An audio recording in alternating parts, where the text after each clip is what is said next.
People like me, I was born in a very poor family. I never got a great education. I failed all the examinations. For what reason? I don't know. But later, I realized I don't have money, I don't have technology, I don't have a lot of good backgrounds. We have a rich uncle or something, no. The only thing I competed with my people, the young people, is let's compete for 10 years later. This is what I believe 10 years later will happen. So everything I do for that goal, I know 10 years later, this thing is going to happen. So prepare for that. No idea works unless you're willing to roll up your sleeves, do the practice, invest the time, put in the effort, do the work. I think we've all observed a lot of people who they love reading the books, they love showing up at the courses, they do all the online training, and nothing ever changes. Well, it's because ideas don't work if you don't execute on them. So if you look at the great business builders, you look at any great performer, one thing that makes them great is their grit. One thing that makes them great is their hunger to practice. One thing that makes them great is they are willing to sacrifice. Today, people have no patience. We all want it right now, and people don't only not commit to mastery, but they rarely even find a real mentor or coach. They think they have all the answers, they try a few things, if it doesn't work, they run to something else. If you want a great jump in the quality of your life, an extraordinary jump in the quality of your life, you got to set yourself up to win. You got to set yourself up with a process that allows you to consistently grow, consistently enjoy your life, and consistently produce the results that you're really after. We're built for struggle, us human beings. You're not after the bubbles of bliss that Dostoevsky described in Notes from Underground. We're built to contend with the world. We're built to contend with reality. You want a challenge, and the best way that you can take on a challenge, because a challenge fortifies you. So you don't want to be secure, you want to be strong. And you get strong by taking on optimal challenges. And so you lay out your destiny in the world, and you take the slings and arrows of fate, and you make yourself stronger while you're doing so. And you might fail, and fortune might do you in, but it's your best bet. See, most people stop short of their dreams and park and get off the highway of life because of the rejections of life. You will always be rejected. It's no big deal. Jack Canfield said rejection is a myth. It's not like when somebody says no and then they slap you.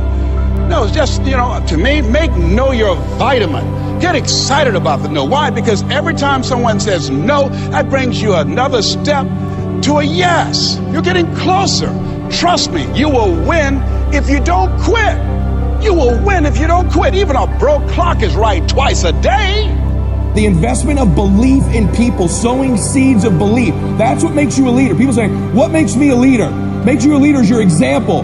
What makes you a leader is you investing belief and loving and caring about people. Any one of you in this moment could decide you're going to lead, because leadership is instilling something in someone that they don't see in themselves. Loving on them, believing them, seeing their giftedness. All of you, I don't care if you're loud or quiet, big here or small here, you could be a leader. The bottom line is you need to decide you want to lead. You've got to be willing to suffer for your vision. You've got to be willing to suffer to reach BIW, best in world. You've got to be willing to suffer the ridicule and laughter of your critics and your cynics to get to a place called world class. My message, it's a challenge, but it's an opportunity. And it's the opportunity for people like us. I've never met a person who was not successful that didn't have a great amount of self-discipline within their life. Self-discipline and being able to perform and being able to keep your life on schedule and being able to keep commitments and promises and meet deadlines is essential to success. None of us can afford to have a life that is controlled by someone else, or a life that is basically controlled by our emotions. I learned many years ago that there are two kinds of people. There's the type of person who says, I'm going to wait till I feel like it before I do it. And then there's a person who says, I've got to do it so that I feel like it. One will never get anything done because they're still waiting to feel the moment to move. And the other person says, no, I need to move, and then I will begin to feel the moment. Sonia, self-discipline is essential in your life and in my life if we're going to get things done. So I have a challenge for every one of you this weekend. The challenge is simple. As you go through your weekend, and sometimes it's kind of hopefully an easier time of your week, ask yourself, am I practicing self-discipline in my life? Am I doing the things that I should do because I need to do them, or am I kind of waiting to feel the moment? Do like our friends Nike say, just do it. We talk about how do we create rituals or how do we change habits that last. The first thing is to have a different expectation than I'm going to change in a day or a week or in 21 days. Whenever I try to change anything, my number one rule is 100 days or I don't even start.